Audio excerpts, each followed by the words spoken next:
কয়েকদিন আগে 121তম প্রাইজ বন্ডের ড্র অনুষ্ঠিত হয়ে গেল। তো আমাদের অনেকেরই একটা আশা থাকে যে এই ড্রতে আসলেই কি কেউ পুরস্কার পায়, বা সবাই তো 10,000 টাকার পঞ্চম পুরস্কার পায়, প্রথম পুরস্কার বলে কিছু পায় বা সাধারণ জনতা এই প্রথম পুরস্কার পায় না, এই ধরনের একটা মিথ আমাদের সমাজে প্রচলিত আছে। আজকে আমরা একজন বিশেষ অতিথিকে আপনাদের সাথে পরিচয় করিয়ে দিব।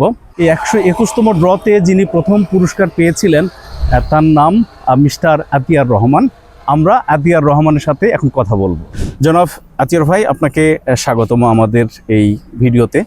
আমরা আগে বলেছিলাম যারা প্রথম পুরস্কার পাবে তাদেরকে আমরা আমাদের হট সিটে নিয়ে আসব। তো এইবার 121তম ড্রতে এসেছেন আপনি আমাদের হট সিটে। আপনি এবার বলেন যে সবাই বলে যে কেউ প্রথম পুরস্কার পায় না, এটা একটা গুজব বা ভুয়া জিনিস। আপনি কি আসলেই প্রথম পুরস্কার পেয়েছেন? জি আলহামদুলিল্লাহ, আমি প্রথম পুরস্কার পেয়েছি। 121তম ড্রতে প্রথম পুরস্কার পেয়েছি।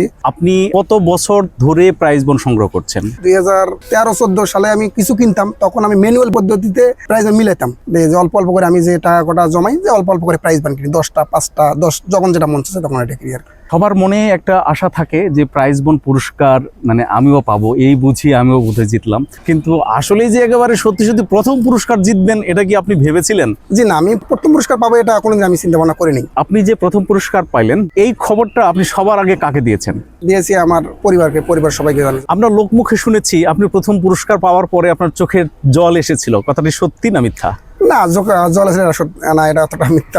আমি জল আসেনি আমার চোখে, এটা জল আসেনি।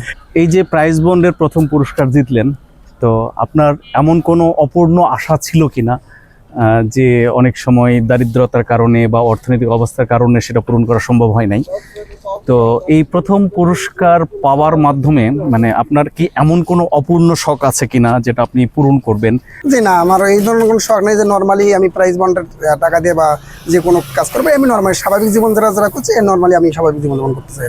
তো এই পুরস্কার না পাইলে কি আপনি হতাশ হতেন? জি না, আমি কোনো পুরস্কার না পেলে কোনো সময় হতাশ হতাম না।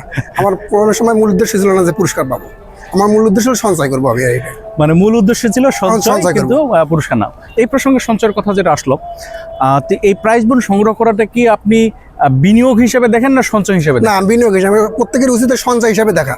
আপনি সাধারণত প্রাইজ বন্ড কোথায় থেকে কিনেন? এতে কি যে কোনো বাণিজ্যিক ব্যাংক থেকে কিনেন, না বাংলাদেশ ব্যাংক, না ডাকঘর বা সঞ্চয় অধিদপ্তর, কোথা থেকে আপনার সবসময় বেশি প্রাইজ বন্ড কেনা হয়? প্রাইজ বন্ড কিনি বাণিজ্যিক ব্যাংকগুলো থেকে। বাণিজ্যিক ব্যাংকগুলো না পাওয়া যায়, সেক্ষেত্রে আমি প্রধান ডাকঘর অথবা আপনার বাংলাদেশ ব্যাংক, মতিঝিল থেকে কিনতে পারেন কিছু। আপনি কি আরও বেশি প্রাইজ বন্ড কিনবেন এরকম কোনো আপনার ইচ্ছা আছে, না এখানে স্টপ করে দিবেন?